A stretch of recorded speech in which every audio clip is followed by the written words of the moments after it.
No te whiringa ānuku, i te tau ko 1835, i hui ai ētahi rangatira e 34 i tētahi puke i Waitangi.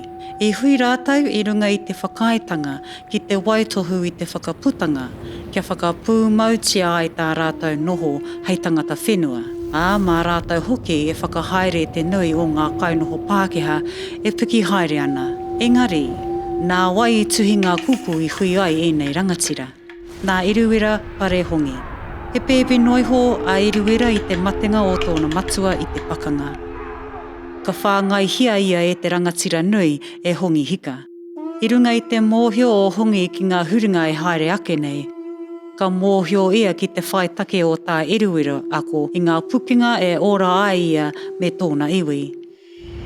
Nō reira, i tono a Iruwera e ona kau mātua ki poi hākena ki te ako i te pānui me te tuhi. I pērā rawa te nui o ona pukinga, ka kōwhiria ia e tōna iwi kia mahi tahi, kia te poihipi ki te tuhi ngātahi, i te whakaputanga o te rangatiratanga Māori o te whenua hei hononga ki te kēngi o Ingarangi. Nō reira, nā te ringa rehe o te rangatahi Māori te tuhinga i auaha, nā taua tuhinga e hui mai ai ēnei rangatira. Ki te kore te whakaputanga, ka kore pea nei te tiriti o Waitangi. Haere mai ki he tohu, ki te ako ētahi atu kōrero.